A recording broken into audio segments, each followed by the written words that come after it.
Well, I guess it was a good thing I decided to stay up to watch the NBA All-Star game because that means I stayed up late enough to see what the patch notes are. So this is my raw reaction. Didn't even know that it was coming tonight, but somebody tweeted at me that they were out, so I looked them up, and here we are. Patch notes. Season number 2, technically? Excuse me. Raw reaction to the new patch notes. Maintenance is complete, yada yada yada. We know lots of stuff about season 2. We know the season rewards. We got a QXR. I didn't realize one of them was a QXR. I knew we had the FR556, and we do have the Kruger Burst Steel as the Battle Royale reward.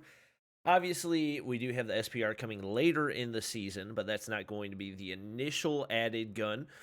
The first gun that we're going to be getting is the ASVAL. Multiplayer, obviously, we got Shoot House coming to the game. I could potentially be a ranked map. I don't think that it will be off the start anyway. They did also remodel. Why can't I? Shipment. Oh my gosh, I played that map a bazillion times. I couldn't remember the name of it. I like the updated version. It has more vertical aspect to it, I guess. So that one's definitely a good one.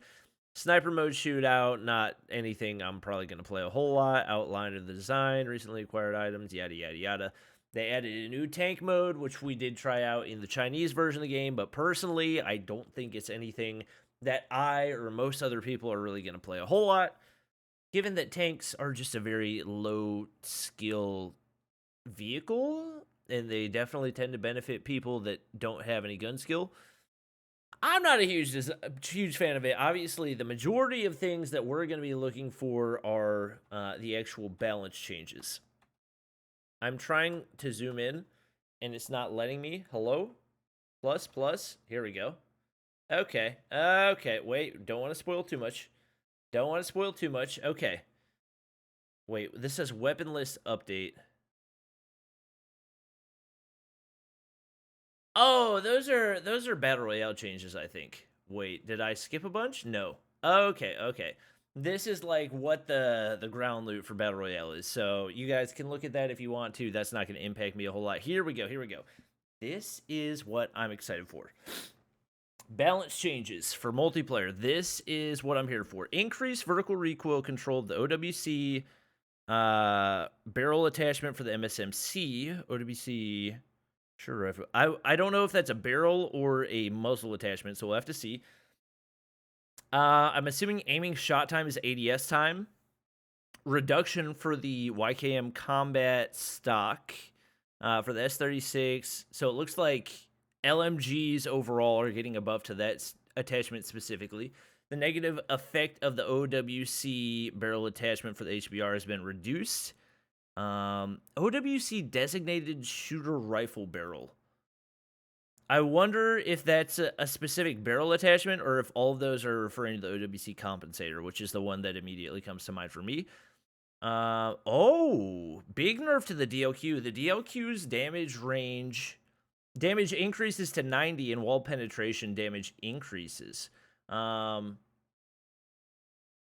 I wonder if that's specific to lethal zones or if it's drop off over range or whatever it is. ADS time reduction for the DRH without. I'm assuming that stock attachments has been increased. So they increased the ADS time. What we really need is a reduction to damage in some way. Screen shake is reduced when an attachment without butt plate. I'm assuming that's the no stock attachment. That's such a weird way to phrase it. Accuracy of the ICR with no stock attachment. I'm assuming KRM has been slightly reduced. Why are they nerfing the ICR and the KRM? Those were not necessary at all.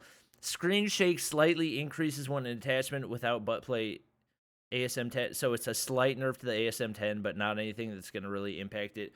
Arctic, we already knew the nerf was coming. Reduced damage multiplier for the legs. Okay. So it looks like you won't be able to one-tap to the legs anymore, which is definitely good. We know the stats overall were nerfed for the stopping power magazine. Intercept shot ammo capacity. Max capacity reduced from 40 to 30. I'm assuming those are stats that are changed and not actual gun capacity. This is like a weird interpretation. I don't know if they interpreted it wrong, but this is very difficult to understand. Basically, overall, they nerfed the Arctic 50. War Machine explosion radius has been reduced. That's kind of good. Damage range for gravity spikes has been reduced. Good. Annihilator's damage to stealth choppers has been reduced. They did that last season. I don't know why they needed to do it again. Soldiers with dead silence no longer hear their footsteps. Audible range of running is reduced. Are these old patch notes? I don't think that they are. It seems like a lot of this was copied from the old patch notes. Audible range of running is reduced. You can jump while moving along the wall. Optimize speed control. Moving next to a wall obstacle. Optimize the player's hitbox when switching between standing, sitting, and prone positions. Well, that's good. Increase the number of frames per second for the character. Obviously, we know we're getting 120 FPS. Enemy movements and movements are improved precisely. Optimize sound effects for various locations so you can locate enemies better. Fix an issue. What I'm seeing here is the Man of War is not getting nerfed. The Locust is not getting nerfed. That is interesting. It doesn't seem like the ASM-10 and the DRH nerfs are going to be significant at all. So in summary, SMGs are still going to be obsolete. I'm going to keep it real. I'm pretty disappointed by these patch notes overall. I was definitely hoping for something a lot more significant. There could be more changes that aren't listed in the patch notes that's happened before. But it doesn't look like, as far as actual damage numbers, the ASM-10, the DRH, or the Man of War is getting a significant nerf. It seems like they're only nerfing if I'm reading this correctly, it seems like they're nerfing the no stock attachment for the DRH and the Man of War. They didn't, or the DRH and the ASM-10, they didn't even touch the Man of War, which was honestly the biggest issue because currently that's the most broken gun in the game. There's a number of snipers that could have been nerfed. Honestly, the DLQ, is probably the least used sniper in competitive play. So the fact that they knifed that instead of the Locust just doesn't really make a whole lot of sense. Oh, they finally fixed the laundry hop up on Raid. I mean, that's nice. Hopefully they fix some of the wall glitches and everything else on some of those maps. It does look like they nerfed the AK-47, the AK-117 for Battle Royale, so that's probably a good thing. Give some more viability to other weapons. Increase horizontal recoil control for all weapons. Okay, so I guess that means other weapons are going to be a lot more viable. Increased accuracy of aiming shots of all weapons. So I'm assuming that means they potentially removed ADS bullet spread altogether for Battle Royale. That's definitely interesting. Accuracy of some machine guns and shotguns is increased. That's good. They are pretty much obsolete at the current time. Sniper rifle recoil greatly increased. Oh, I'm assuming that's especially for the Arctic. Tempest damage and range radius is increased. Yeah, that was kind of underwhelming, but at the same time, it's still kind of broken relative to regular guns. Annihilator's range has been increased? Increased. Annihilator can eliminate enemies with 2 shots at any distance? That sounds incredibly broken. That's got to be a misinterpretation, right? They didn't actually buff the Annihilator, right? Right? There's no way. Increased projectile distance for all killing and tactical weapons. Don't know what that means. When the cluster bomb sticks to an object, a warning is displayed, and the direction of the bomb is displayed on screen. Okay. Discarded firearms no longer display remaining ammunition. Wingsuit, landing, behavior optimized. Optimized server tick rate. That's always a good thing. Optimized player's hitbox when switching between standing. Okay, good. So it seems like Battle Royale actually got some decent changes. If I'm a Battle Royale fan seeing this, I'm pretty happy with it. Multiplayer fans, don't get too excited. Radio silence.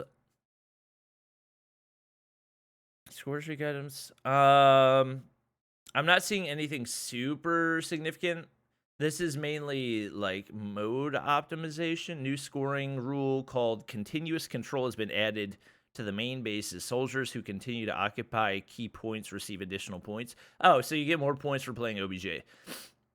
Or main base. Maybe that's a different game mode. I think those are different game modes. Rank match changes. Okay. Multiplayer optimized the algorithm for evaluating a player's combat power and ability at all ranks, including legendary ranks. Legendary players with a score of around 6,500 are less often matched with legendary players of higher scores. What? Okay.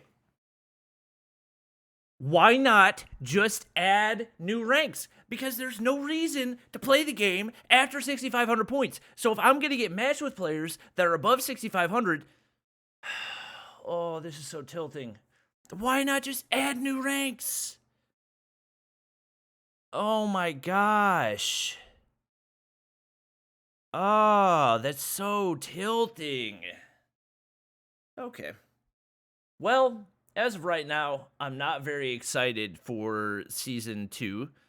Hopefully there's more changes than what we're seeing in the patch notes, but we saw in the Season 1 patch notes that there wasn't a whole lot of changes, and that was the way the game was. So, sorry, I didn't mean to rage in this video, but that just really tilts me. I'm gonna wait for the update to get here before I get my full judgment. Let me know you guys' thoughts down in the comments below. That's gonna be it for the video. Hope you guys enjoyed. Drop a like, subscribe, and we'll see you guys in the next one.